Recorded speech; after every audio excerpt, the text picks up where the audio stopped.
નમસ્કાર દર્શક મિત્રો, જનરપન ન્યૂઝમાં આપનું સ્વાગત છે।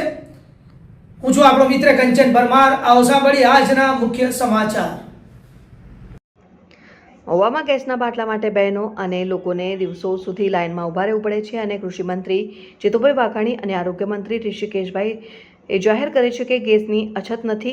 તે બાબતે ભરતસિંહે આકરું નિવેદન આપી કૃષિ મંત્રી જીતુભાઈ વાઘાણી અને આરોગ્ય મંત્રી ઋષિકેશભાઈ અને સરકારને આડે હાથ લીધા અને મંગળવાર સુધીમાં યોગ્ય નહીં થાય તો ધારાસભ્યના કાર્યાલય તાળાબંધી અને ગેસની એજન્સી ઉપર હલ્લાબોલ પ્રોગ્રામો આપવાની ચીમકી ઉચ્ચારી। રિપોર્ટર સમીર ખોખર, અમરેલી। મારું નામ વાળા ભરતસિંહ પોપટભા, સામાજિક કાર્યકર।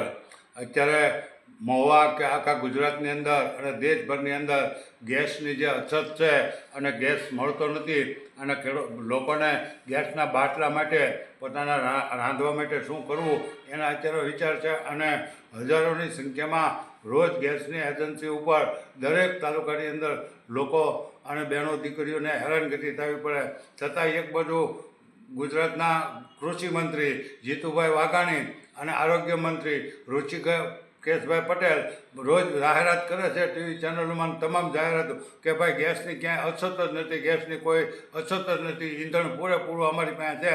તો તમારી પાસે જો પૂરેપૂરું ઈંધણ હોય તો હજારોની સંખ્યામાં દરેક તાલુકાની અંદર આ ખેડૂતોને, લોકોને અને બહેનો દીકરીઓને લાઇનમાં ઊભું રહેવું પડે છે અને તમારું જ્યાં જઈને એમ કે અમારું સર્વર હાલ, ભાઈ સર્વર તમારું તંબુરે માર્યું જાય ન હાલતું હોય તો તમે જેની પાસે જેને ચોપડી હોય એને તો તમારે ગેસ આપી દેવો છે, ચોપડી લઈને આવે એને તમારે ગેસની બાટલો આપી દેવો જોઈએ। અને એક બાજુ ગેસની એજન્સીવાળા એમ કહે છે અને સરકાર એમ કહે છે કે અમારી પાસે ગેસ પુષ્કળ છે, અમારી એજન્સીમાં ગોડાઉનનો આખું ભર્યું જ છે, તો તમારું ગોડાઉન ભર્યું તો એને હું અમારે દિવાળી મેકવી? જેને તમે ખેડૂતો લોકોને જો ગેસ રાંધવા માટેની અગવડતા પડતી હોય અને તમે ત્યાં ગોડાઉન ભર્યા એવા બણકા ફૂકો, એ અમને હવે બિલકુલ મંજૂર નથી।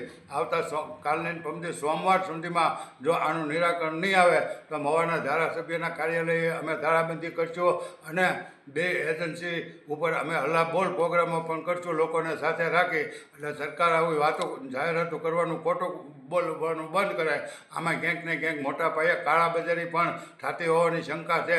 ત્યાં અહીંયા બાટલા સંગ્રહખોરોએ હંગરી દીધા અને તમે અત્યારે લોકોને પરેશાન કરો છો અને જાહેરાતો તમે જે કરો છો એ બંધ કરો। લોકોને બાટલા મળી રહેવા જોઈએ, જો બાટલા 2 દિવસમાં નહીં મળે તો પછી જોઈએ છે કે સરકારને ભોગા। સરકાર જો સમજે તો અમારી સીધી રીતે સમજણ છે, અમે કોઈ વિરોધ કરતા નથી, પણ સરકાર નહીં સમજે તો આ અમારી ખુલ્લી ચેતવણી છે કે સોમવાર પછી દરેક તાલુકાની અંદર અમે જોઈએ છે કે પ્રોગ્રામો કરશું। જય હિન્દ, જય ભારત।